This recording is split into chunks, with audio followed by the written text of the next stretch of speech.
Needles, drips, muscle relaxants, patient monitoring devices, face masks, just some of the equipment I use in my job. Now, which anaesthetist do I start with this morning? Looks like a full day. 20 years ago, I started working in hospitals as a patient care assistant. Over the years, I'd become very accustomed to the work I was doing in the hospital. I needed a challenge, so I upgraded my skills at TAFE. I completed a Certificate 4 in Medical Technicians and Assistants. It's a 2-year course, then there's 14 weeks practical experience in a number of different hospitals. It's given me a great knowledge base for a job I really enjoy. The first case. Now what's needed?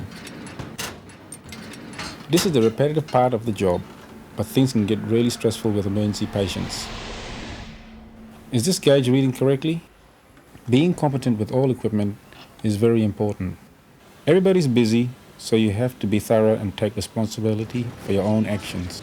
I enjoy working with my colleagues in a team environment. Morning, Brenda. If I wanted to travel, the skills I've acquired enable me to work interstate or overseas. My name's Trevor. I'm the Anaesthesia Technician. I'm here to help the anaesthetist look after you this morning. I'm going to start by putting some monitoring on you, okay? Okay. Just rest of me.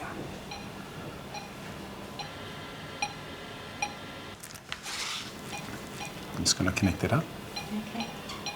And when it starts taking your blood pressure readings, the scuff will get really tight on your arm. Okay. I remember doing this in training on a lifelike simulator called SynMan. He's very realistic, almost too real. The pressure cuff's a bit tight, isn't it? Can you sort it out for me? Are you sure you're a doctor? Is there anybody else around that can give you a hand? What's that funny thing you're putting on my finger? But when it comes to a living person, I get about 2 minutes to convey to the patient that I'm confident, competent, and professional.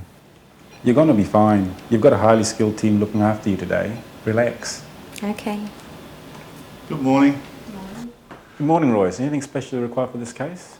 No, just the usual stuff's fine, Trevor, thanks.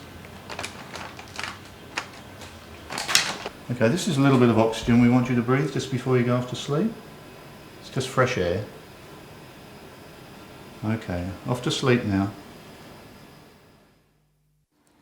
During and after the TAFE course, I get ongoing support and training from the anaesthetists and the staff I work with. I didn't get into healthcare for the money. The pay is okay, but it's the hours that required me to adjust. Tube. My week is governed by a roster. I have to be prepared to work a variety of shifts covering 24 hours any day of the year. Make sure that tie's nice and tight. At present, I start at a decent hour of 8 a.m. and work a 38-hour week, but that's sure to change.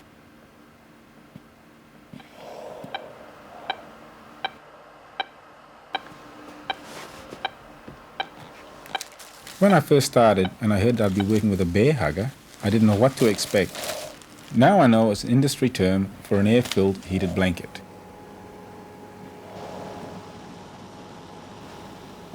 Cross feet. No good.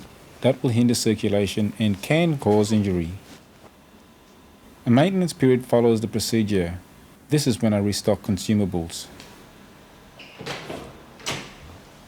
Mr. Jones is finishing now. I'm sending for the next patient. Thank you, Brenda. Thanks.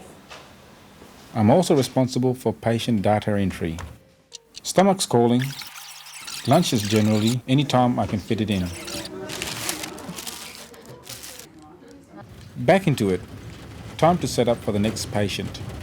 To be an anaesthetic technician, you can't be squeamish.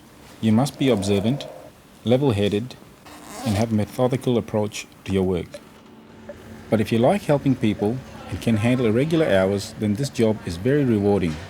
An added benefit is developing great camaraderie with my colleagues.